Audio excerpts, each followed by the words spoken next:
Our press conference from Game 3, we have ETSU head coach Brooks Savage and Blake Barkley and Jordan McCullum. We'll start with an opening statement from the coach. Then we will open the floor for questions. We do have a microphone, so I ask that you raise your hand, get the microphone, and please introduce yourself and tell us what media outlet you're with before you ask your question. Coach? Well, first of all, you're a lot nicer than Mike White.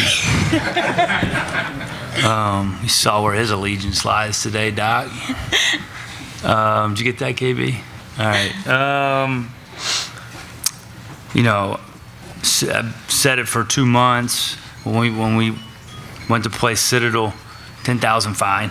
When we went to play Citadel after Christmas, I thought they were a good team. I mean, credit Coach Conroy has done a great job with them. They've continued to get better and better, and they're working with a lot less than a lot of other teams in this league, and he has really gotten the most out of his team, and that's what you want as a coach, is to maximize your group, and I think he's done a tremendous job with that. Those kids have played hard.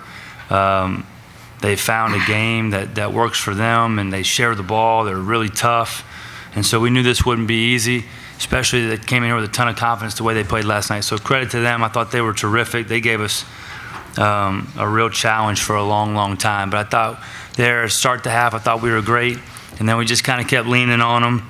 And when we stopped fouling and stopped turning it over, we only had two turnovers in the second half, and not until late on the jump ball and then another dead ball. So I thought we were really complimentary in the second half, and I thought that allowed us to stretch our lead. I think we got 5 of 7 stops at one point, and then I think Mekhi made the dagger, and these two guys were great. So credit to them, heck of a job, but I was real proud of our toughness and just our resolve and being able to get to the next play and culmination of 65.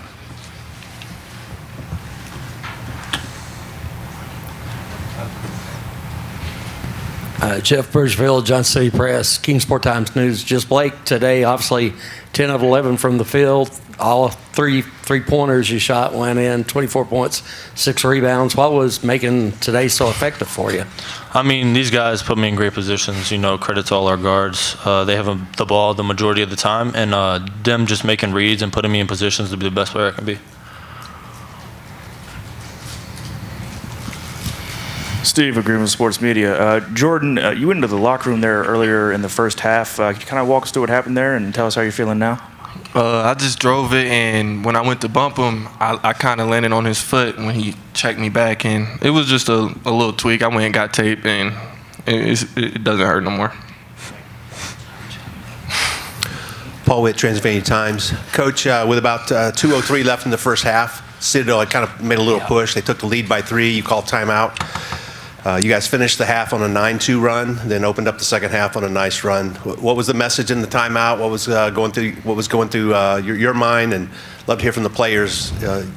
This is a critical time, critical part of the season right now. So everything matters. But that 9-2 run seemed to really establish itself. Yeah, I just thought I thought we started the game with a ton of urgency and bite defensively, and then as the game went on, there in the guts of the game in the first half, I didn't think we had the same urgency and intensity defensively, and I think we found it again there at the half. I think we were able to be disruptive and turn some defense into offense, and that was huge going into the half, because you could feel the momentum shifting there a little bit, and we had controlled the entire first half, and then you were looking at going into the tunnel behind, but I thought our guys really responded. They got great resolve.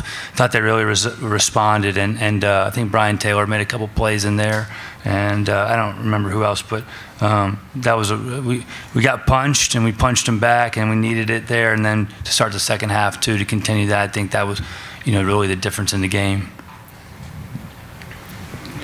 Justin Mathis with Daily Dose of Hoops. Coach Savage, at one point there late in that first half, there was some kind of difficulty with the way the Citadel was mixing and matching between man and zone. What were some things that you and the coaches had to do in terms of adjustments to be more effective on the offensive end in the second half? I just thought the ball was sticking a little bit. We don't have any zone plays, so we just it's just play offense, move the ball, flash, cut, seal, and I just thought it was sticking a little bit. And then we had the one really good possession out of the timeout where the ball moved. It got to Mackay in the corner. He made the three. I don't know if that was in that stretch or not, but I think it was maybe.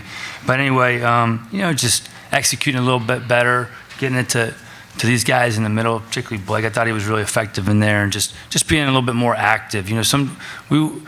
We demand such an effort defensively that things maybe sometimes we dip a little offensively at times, and we just had to focus. You got to play sharp offense also, and so it was just kind of, hey, we got to move the ball. Like let's get it inside out. Just simple stuff. We don't try to overcomplicate it too much especially against zone, but just some of the fundamental things.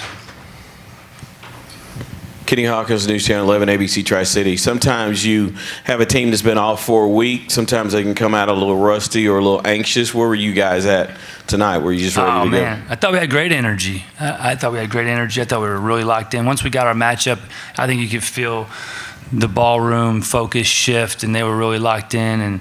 And we were live shell this morning in the hotel. Like, we were ready to go. We were so fired up to play. We had a manager, came running in the locker room and about decapitated himself on the door frame, and played through it, and it was just ETSU tough. But I thought we were excited to play. I thought we had a great week.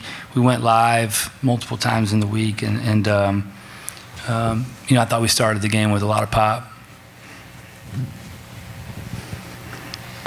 Coach, you watched a team last night that makes 15 threes.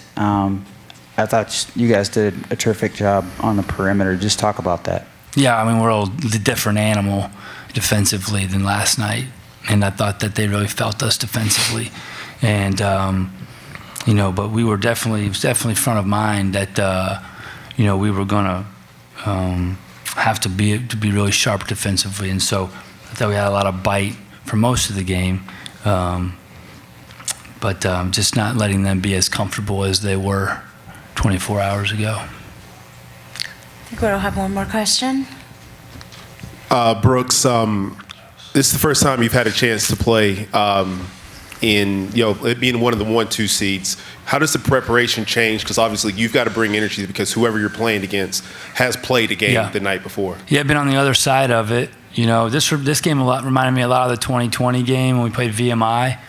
I think we won like 70-57 or something like that, and it was just kind of one of those games where you just kind of have to grind it out. There ain't no 20-point shot. They're playing.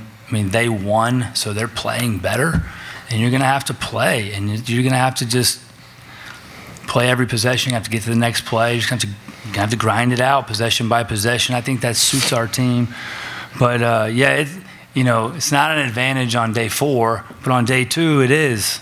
We were the beneficiary of it on, my first year. And so, when you see it go in as much as they did last night, then I think that gets your attention. Like, hey, we gotta come to play here now, fellas, or we're going to be in trouble. And so, it's you never know really how your team's going to come out. But I was real pleased with how we showed up today. Okay, thank you. All right, thanks.